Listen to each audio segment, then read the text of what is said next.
Okay, so I'm gonna do a few exercises for you that you can do on your own, in a chair, and on a mat. But I'm only gonna do a couple of reps, and then you could maybe do like 15, maybe 12 to 15 reps of each one.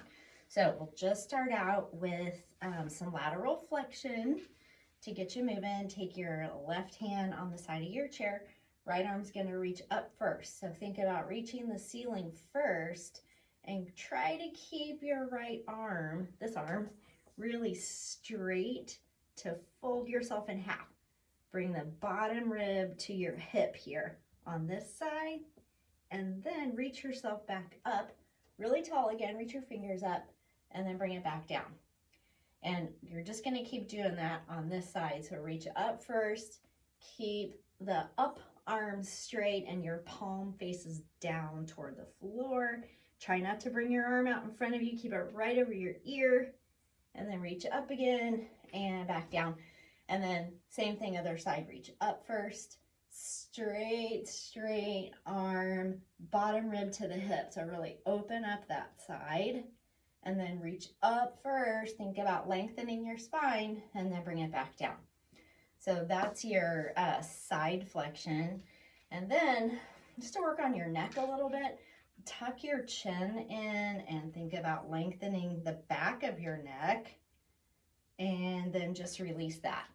So it's just a tuck, but also kind of think about lifting the crown of your head on the top of your head, but toward the back, straight up toward the ceiling. So lengthening your cervical spine there in the back, and then release it. You kind of feel a good stretch there in your spine, right between your shoulder blades, maybe up a little bit higher than your shoulder blades, and then release that. Then after that next stretch, we're gonna tilt your head to one side. Watch your shoulders, because you're gonna have one shoulder go up. I'm predicting that, so keep both your shoulders down.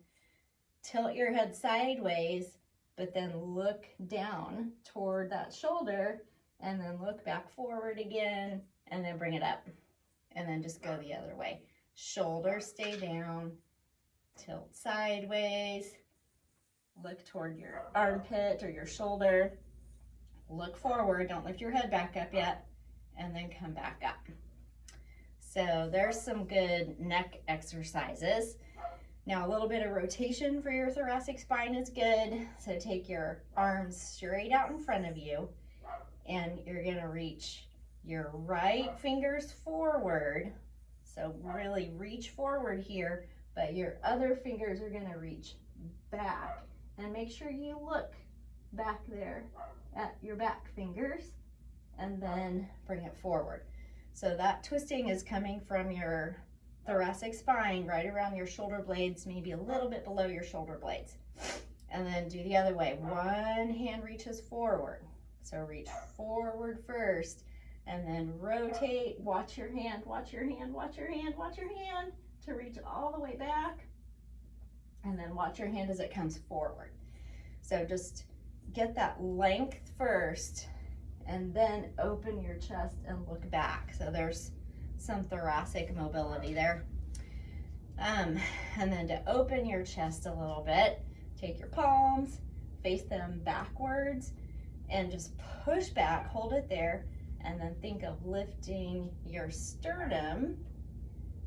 Again, take the wrinkles out of the back of your neck. So we're not lifting your chin up like that. Keep your neck neutral, but lift your sternum. Like pretend you have a necklace on, and it's right here in the center of your chest, and you want to show your necklace to the ceiling, and then go back to neutral again. Press your palms back, show that necklace to the ceiling, shoulder blades down your back, shoulder blades down your back, shoulder blades down your back, and then neutral. I don't know if you can hear Frankie, but she is barking. One bark after another. Nobody's home, and she hears me talking down here and thinks I'm weird. And now for a little bit of hip work. I was gonna use a yoga block, but I don't know if you have a yoga block. So we're just gonna, you can use a book or pretend you have a yoga block here. Sit up really tall. Everything starts with lengthening your spine first. Lift your foot up off the floor, take it over your block or your imaginary block, and then back like that. So you're just making a big rainbow.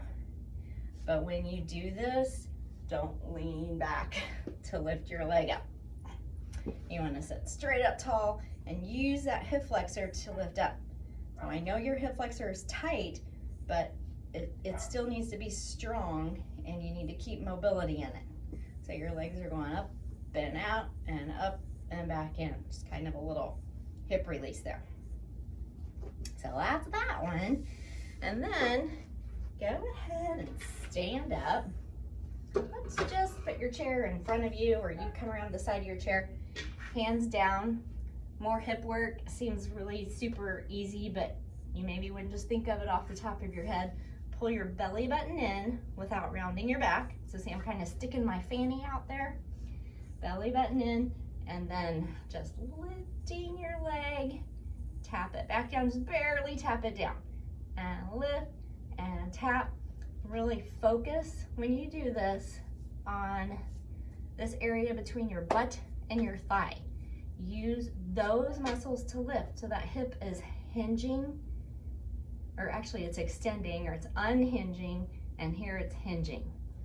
So we're extending your hips, stretching the front, and then using your glutes and your hip extensors back here, and then back down, and then do the other side. Something to watch for, don't let your hip rotate outward. So keep your hip bones, pretend they have headlights on them. The headlights are shining down to the floor. So don't let that hip go out like that. So that's some glute work there. And then we'll go down to the floor. I think you can still see me. My shoe came off. Let's come all the way down on your back. We're gonna do some hip rolls, but they're not gonna be all the way up. So you're gonna press your back down to the mat. You're going into an imprint. From there, roll your hips up, but maybe only about 2 inches, just enough to get your pubic bone higher than your hip bones. So we're really tucked under, trying to C-shape your low back, and then roll it back down. Should feel really good.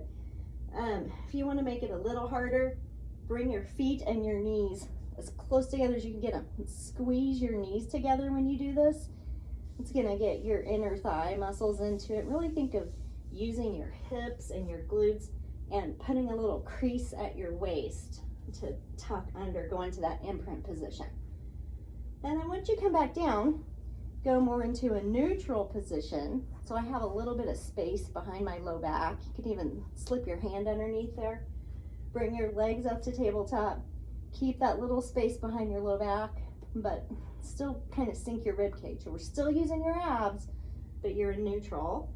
And we're just gonna take one foot, exhale to tap it down, inhale back up. Exhale slowly, go this slow, don't go too fast. And then bring it back up, and then switch sides. So maybe 15 on each side there. That's gonna turn your hip flexors on, they're gonna feel tight. So after that, you're gonna wanna put the bottoms of your feet together and let your knees open up out to the side.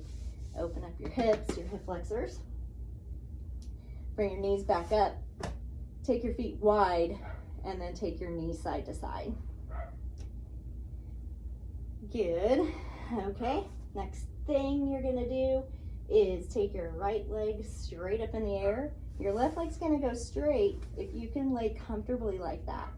If you find yourself going like this, and kind of looking back behind you, give yourself a little pillow behind your head, because that just means your upper back is rounding and you're getting too much space behind your neck there and going into a really uncomfortable position.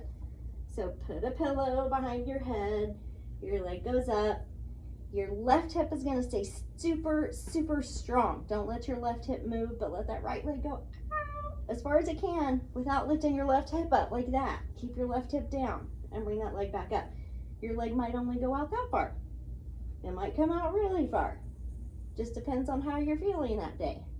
But try to, if you inhale when you take it out, let you stretch a little bit more. When you exhale to bring it back in, helps you engage your abs to pull it back in. And then just do the other side. I've got a wall here so I can't go out. But that other hip has to stay really still. Those are your pelvic floor muscles working, and all the muscles around your hips working to hold everything stable.